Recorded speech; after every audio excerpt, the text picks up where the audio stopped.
it's Shekinah, aka the Purpose Therapist, and this is Journey to Joy. This is a series of different things that might be obstacles to you in your joy journey. There were obstacles for me in my joy journey, and so I just want to be able to kind of like have space to share with you some of the things that I navigated in hopes that it helps you, and really be very transparent as transparent as I can be about like what that process was like for me and some things that helped me and hopefully that help you too.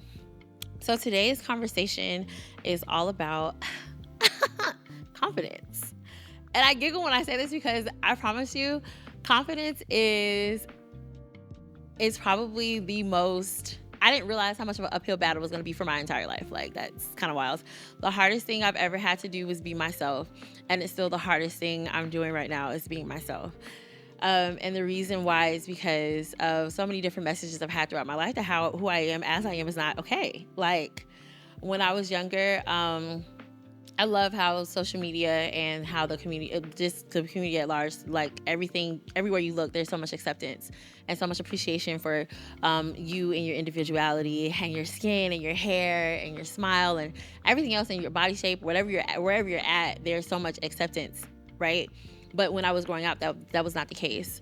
And so as a dark-skinned young lady, a dark-skinned little girl, growing up in Miami, Florida, although I wasn't like, it's just a lot of little things. Although I wasn't the only dark-skinned girl in my class, of course, like it's Miami. You see what I'm saying? There's all types of like a spectrum of people. I was the only heavier one, or it was somebody that was a child that was in a larger body, or I would get talked about because of how I talked, or I would get talked about or picked on because of my hair, or whatever the case. It was like a consistent thing, and it taught me from probably like 5 to 15 that, who you are as you are is not good enough. And so when it comes down to the conversation of confidence and maintaining joy, it's hard to do that when who you are at its essence feels like it's not okay. So I think that even now, it's a consistent battle of maintaining understanding that like there's literally, so here's a part that the shift that took place. This is the thing that made it like, this is my superpower, right? It's the idea of understanding that literally my gifts make room for me, and who I am makes room for me too.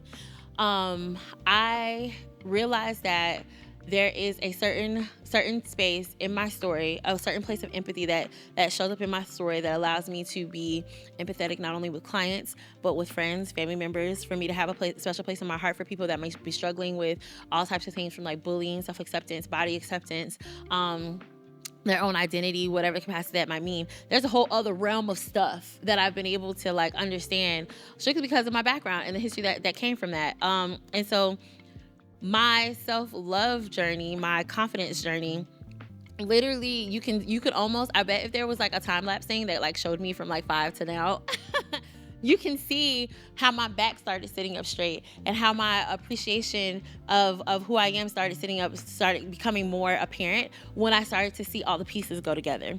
I was reading Ruth in the Bible. It was a piece of, this is a devotion I have in the Bible that I have has a devotion at the end of every chapter.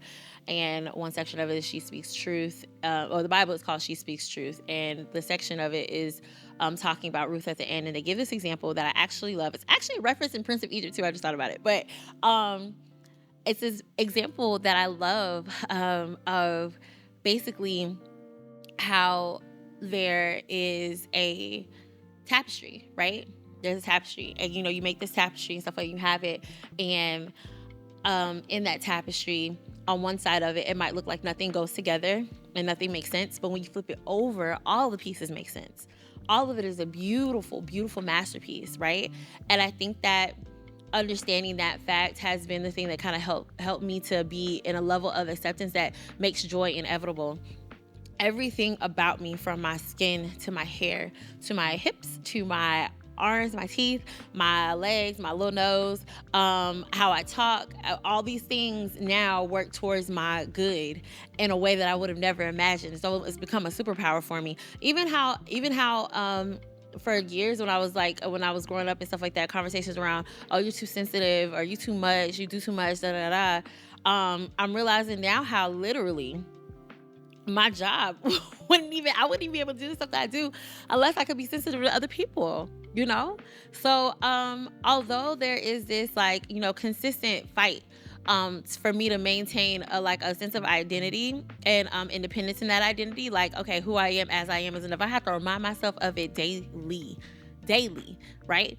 Although I have to do that work consistently, there's this other side of it that says, Shekinah, this too will be used for something as well. Like whatever the thing is that I'm thinking that isn't going to be the qualifier for me is, whatever I think is the thing that makes me unworthy of a space, it does make me worthy of that space, right? The fact that I'm in a room and nobody else looks like me, oh, okay, well, yeah, that's because you belong there. Nobody else looks like you. You see what I'm saying?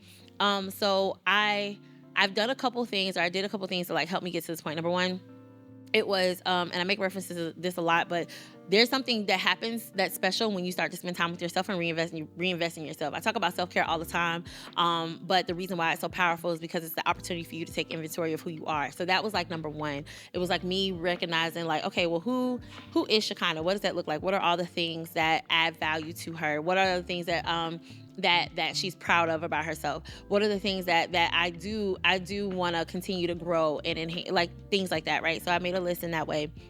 And then in addition to me making a list of like who I am and what that means, for myself, and like what I've been able to, things that have happened that make me proud of myself, right?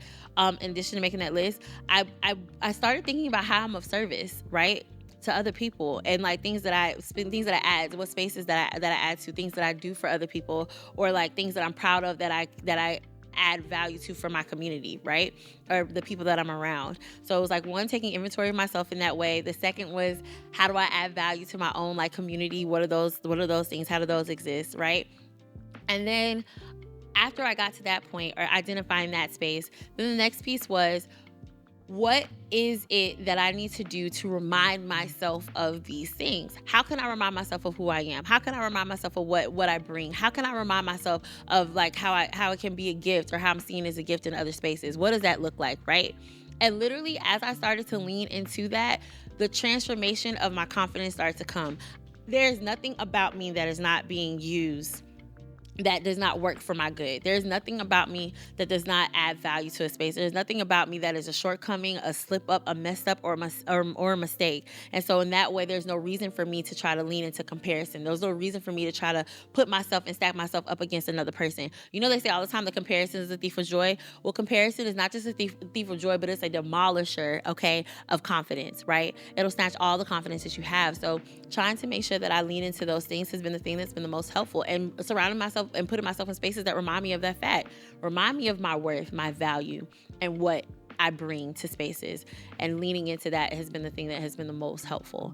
So I hope that today, while you're watching this, if you're finding yourself that confidence is blocking your joy, comparison is stealing your joy, being in relationship with people that don't really embrace or empower you is stealing your joy, I want you to remind yourself of your power that you do have. You have the power to change that whole entire narrative. You are who you say you are. You can do what you say you can do. You can be who you say you want to be. And so while we're trying to navigate these different spaces and figure out what that's supposed to look like, lean into who you are, lean into what you know about yourself, right? And I'm sure if you spend some time to look, if you spend some time to look, you'll find everything you've ever needed, wanted, anything you've ever tried to be, wanted to be. It's been in you all along. All you have to do is be yourself. So this was another episode of Journey to Joy. I hope this was helpful for you, and I'll see you on the next one. Bye.